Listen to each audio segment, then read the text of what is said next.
are on. Hello, everyone. Today with me is Крис Бурис, who is an IFS trainer and, of course, a certified IFS therapist.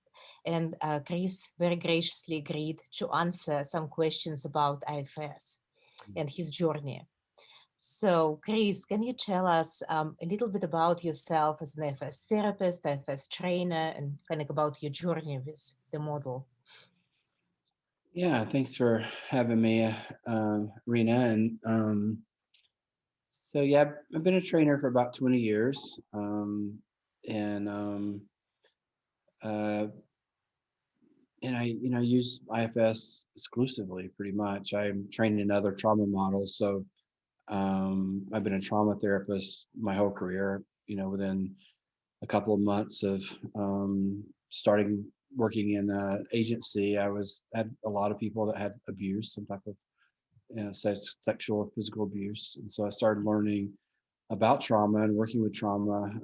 Back then, we had some parts models that was used for trauma work, and I studied those models for about 10 years before I came across IFS. So I've been working in some type of parts model for about 30 years. And what seems to happen with trauma is somehow it seems to get kind of locked in our system and neurologically locked.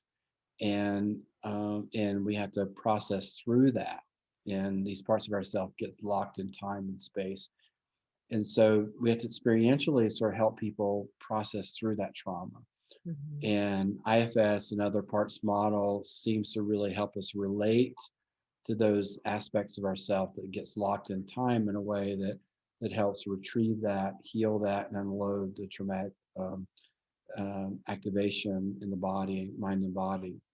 So looking at models that are key to help unload that, help unrelease that, it's been really important working with people that have some type of trauma history. And most of us have some trauma history, even if it's just a car wreck or a really mean teacher, or negative experiences with peers. We all carry some type of trauma, and it seems to lock in our system for some reason. So IFS is a very gentle way of doing that, and so and it helps us. This idea that we have a core self seems to emerge once that these extreme ways of protecting ourselves is relaxed, and we become more harmonious. Our system seems to regulate better. We have more space for relationships, so we're not so reactive. So there's a lot of other benefits, not only to healing trauma, that helps us in the way that we can interact and be in the world. Yeah, I hear you. So what I'm hearing is that really, your trauma work as a therapist kind of led you, to IFS, and IFS became like really the model and the method that you use exclusively because it is so good in terms of addressing trauma. Yeah, we can't sort of I found we can't just kind of talk it away. We can't, I tried other models like narrative, changing the story. That doesn't seem to get to it. It seems to be locked in the body. Right. And so we need a mind-body approach that really helps release that, in the body as well as the way that it gets locked, psychically as well. Yeah, and with IFS, we also have in terms of what the layers of psyche that we can reach, not only verbal but non-verbal layers as well, right? And then of course physical layer is the next one. Right, exactly. Yeah, we can easily access those different layers. We used to think we had to do hypnosis or something but we found out actually it's not really that far away. The key to getting there is how we feel towards it. So if we can befriend these activated or extreme parts of ourselves, we have a much clearer access, to that what we may call the subconscious or unconscious. It's locked away from us because we resist it, or we have parts of us that resist it or try to get rid of it or don't like it. So that seems to put us at a distance from it. Right. Okay. Well, you mentioned that you have been training for like 20 years now, right? Yeah. Yeah. Yeah. So that's a long time. Yes. You're training. So can you tell us, kind of what keeps you going? Why do you keep kind of coming back year after year? I love watching the learning process. Um, the big part for me is somehow we tend to all relate to ourselves in very critical ways, Mhm. and even for therapists can be really critical of themselves Yeah. and hard on themselves, and they tend to be more kind and gentle towards their therapists, but they Right. can be quite hard towards themselves. Right. So so seeing people relate to themselves and kinder and more loving ways, and preventing burnout, and I think you know what we find is people start to really enjoy their work Mhm. again, and I was kind of one of those therapists that kind of began to burn out, Mhm. after about 7 or 8 years, because I was struggling so hard and didn't have these more gentle ways of relating to myself and my clients. So I think we need therapists. I think it's a noble profession and people need help. And so to be able to help therapists, where they're not suffering as well, and also people report a lot more effectiveness with their clients. So there's a lot of rewards in seeing people learn to model and enjoy their life, enjoy their work, and feel more effective. So there's a lot of rewards in seeing that happen. Um, Yeah. and I like, I think I like helping people reach that kind of satisfaction and ease with themselves. Mhm. Okay. Okay. So, I wanted, kind of to ask you about messages that you might have for beginning therapists, because Yeah, you know that like IFS level 1 training just happened in Russia, the first you're one. right. Yeah, great. Yeah, and there Yeah, is a lot of excitement, that people have, a lot of people who would like to get trained at level 1. People are taking different workshops and learning, reading books and so forth. A lot of excitement about that. yeah, So, yeah, what would you like people, like therapists, who are just looking into the model and starting to learn it? Like, yeah. what are your messages to them? Well, I think when I took the level one training, I'd already been working in a parts model, Mhm. and I'd read the book, several times. Well, back then we called it the Red Book, but it's the Yeah, Internal Family Systems.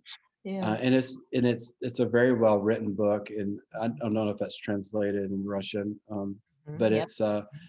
but I'd read those things, and I thought I sort of knew what the model was, and Mm-hmm. I thought I knew how it operated. And Mm-hmm. then I took the course. Richard Schwartz was my teacher, Mm-hmm. and the experiential nature of it really sort of blew me away.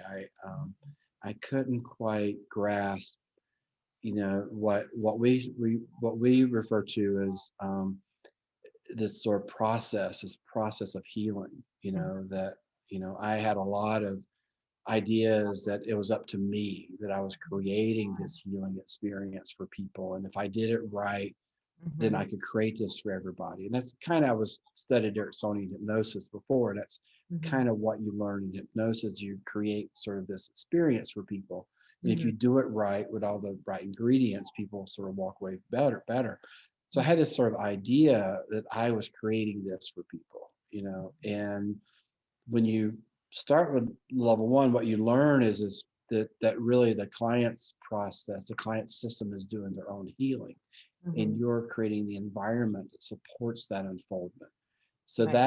that's a pretty big shift from what we're taught, is Yep. that we're kind of creating this therapy for people, rather than we're actually helping create an experience where Mm-hmm. people their own natural healing processes that occur.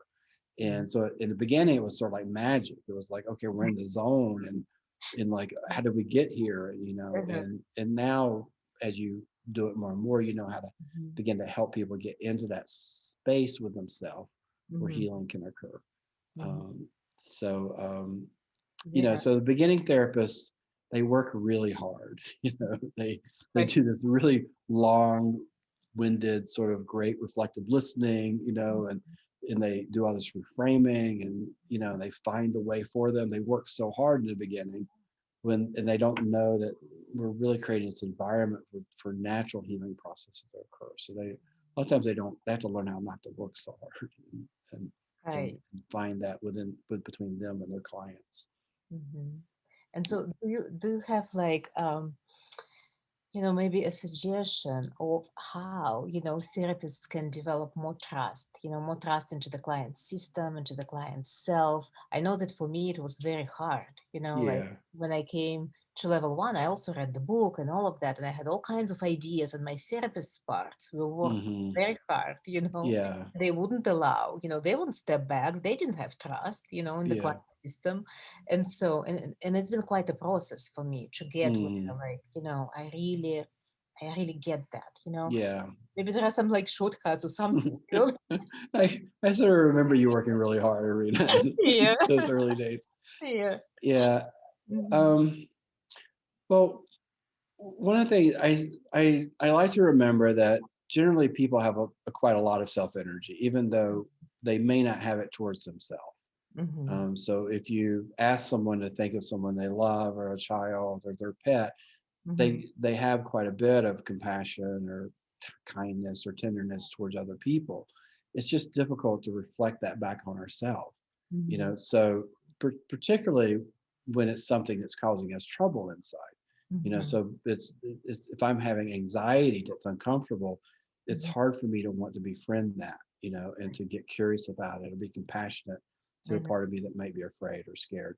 So, so for beginning therapists, they kind of box themselves in Mhm. by thinking clients don't have a lot of self, Right. and so if you ask them, like, well, how do you feel towards someone you love or care about, they Mhm. can be very warm-hearted or compassionate or understanding or caring. So that there's plenty of self energy. It's just hard to reflect out on ourselves. Mhm. So one is people box themselves in and kind of limit themselves when they say this person doesn't have a lot of self energy. Right. No, they just don't have it towards themselves. They Mhm. have it towards other people or Mhm. nature or animals or children, Mhm. or plants. Mhm. So that's the first step, is to know people have plenty of self energy. They have parts that don't like certain parts of themselves, and that's Mhm. blocking, Mhm. presence of that. Mhm. And, Right. and it takes a while to people to relate to themselves in more gentle ways, especially if they didn't grow up with any sort of loving, kind parents. Mhm. It's difficult to learn to relate to yourself, and if you've been struggling to survive, it takes a while to relate to yourself in open, caring ways, which gives you access to those parts. Mhm. Mhm. And so, like, what do you say, to therapists when they say that, like, um, ask how do we strengthen self energy in a client, or how do we, like, resource it, or how do we, just Yeah. yeah, like what? Well, we don't say, like, how do I sort of strengthen the sun? How do I how Right. do, how do, how do I make the sun stronger? Mhm. How do we sort of get in the space where there's more Mhm. sunlight? So I think, so that sort of gives you the idea that somehow there's not enough of that inside Right. people. That Mhm. so generally we lend self energy to the parts that are blocking that. Mhm. Like if there's not enough sun, Mhm. I'm thinking, okay, let me get out from under this shade, or let me step out from under the roof or the umbrella so I can have more sunlight. So it's more around how do we kind of help these parts that are blocking the Mhm. presence of that, relax and step back. So it's a model where we have parts step back to allow more self to emerge, not that we bring more in or we have to create more to bring in. So if parts are highly in high survival mode, Mhm. then they're blocking, that expression of Mhm. it. Mm. Right.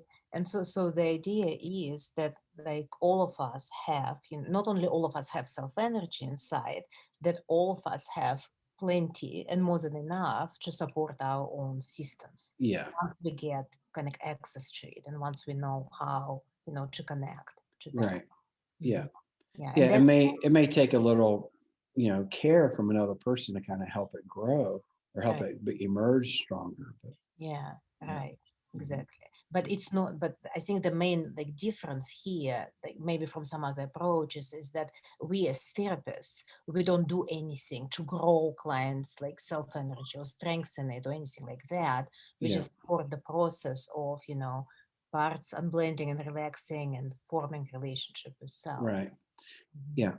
So we're helping, these self-reliant parts that are fear-based, create space in the system for more of that to emerge. Right. It also helps to think about someone you love or care about. Usually it's just right there. It's readily available for most people. That's a great like thing, that actually maybe beginning therapists can use if they feel like, it's difficult to see self energy in this person or that person, just ask them who do they love and how Yeah. can they talk about that. Right. And what's that feel like in your body? What's the sensation of that? Right. Yeah. Yeah. So it's not very, it's in the system already. We just, where we focus it, gives us a little sense of whether we experience it or not. Right. Okay. So I just wanted to ask you another question, and this is the question kind of shifting gears here. Okay. About your area of specialty. Do you Yeah. have an area of specialty, something that you really like working with, and can you tell us more about that? Well, I've been a therapist or a trauma therapist for a pretty long time. So I work a lot with any types of trauma. So so that's usually the population I work mostly with, is people that come from some type of trauma. But I mean, most problems are relational problems.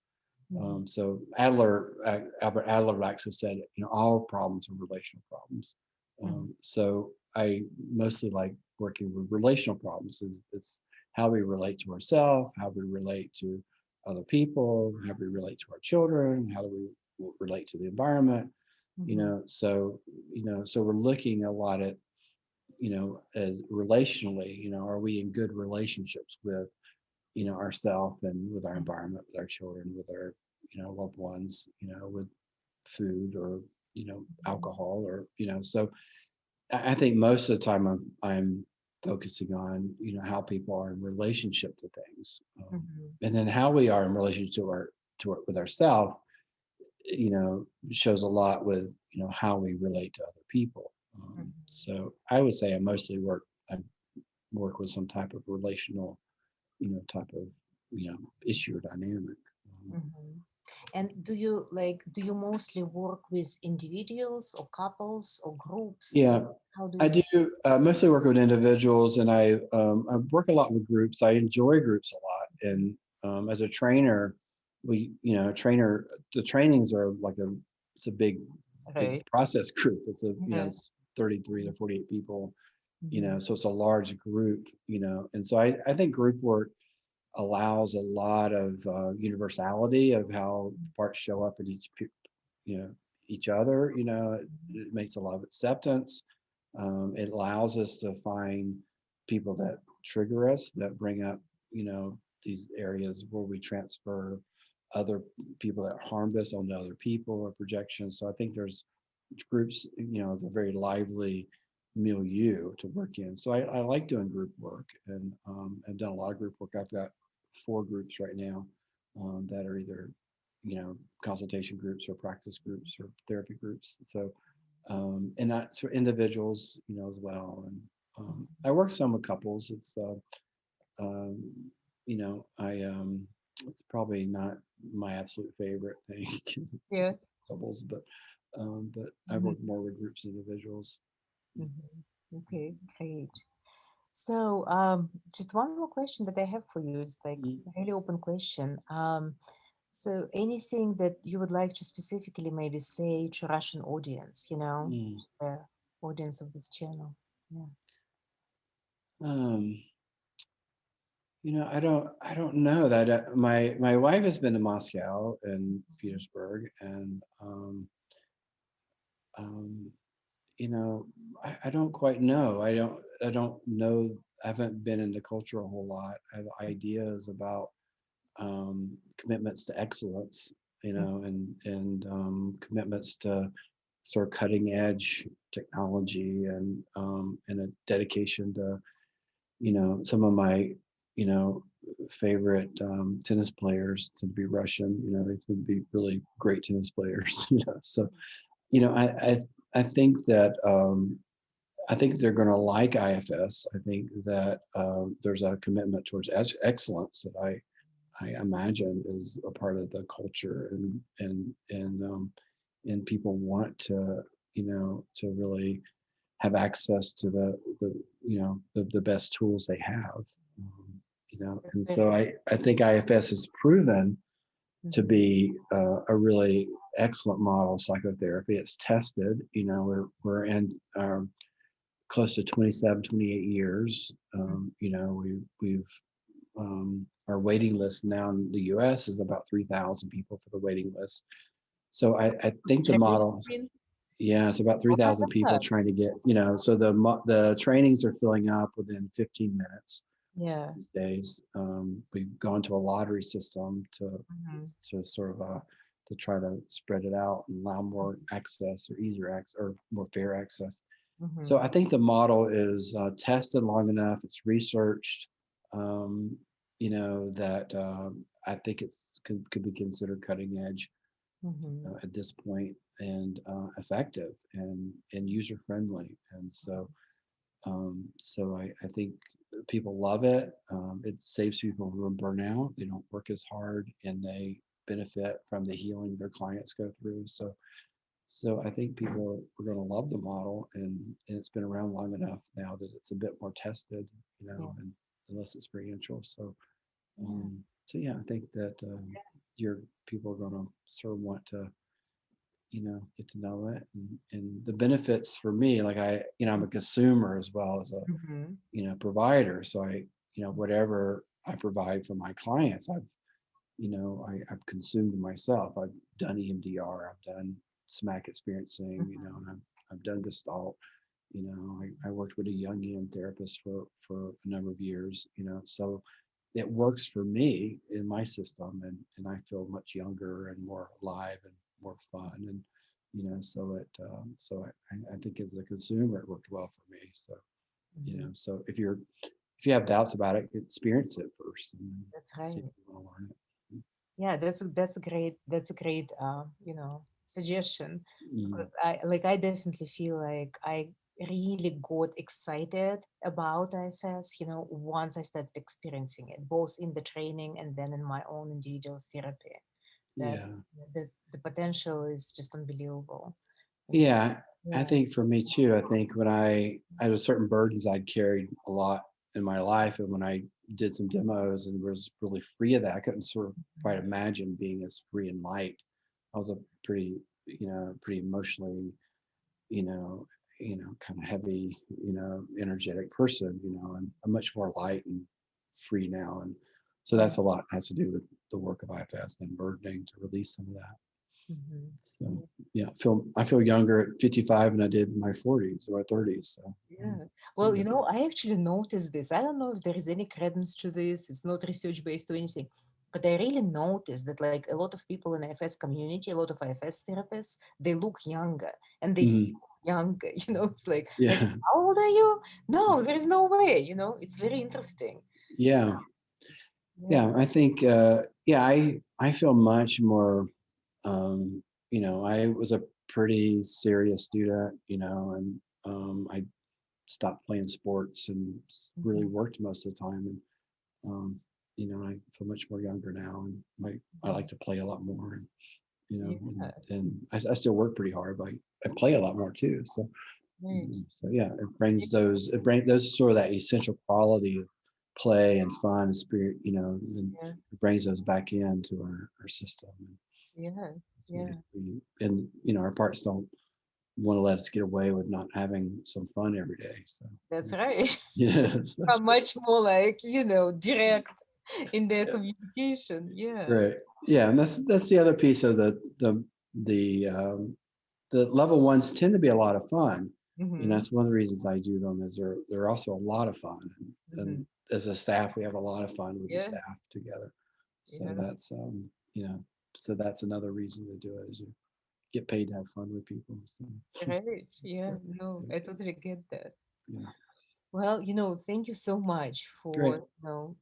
coming in. I just want to say that, like, I was so excited when you said yes to the interview, Mm, because, like, I really want Russian audience to get to know you, because you're mm, such a mentor to me. And so it's like very mm, special for me, to great. interview you for the channel. Yeah, Yeah, we've been at it for some years now, so that's right. it's good. That's right. So yeah, I hope that it spreads and people have the experience with it and helps a lot of people with the suffering they may carry. That's Mm, right. yeah, So I'm gonna stop the record now. right.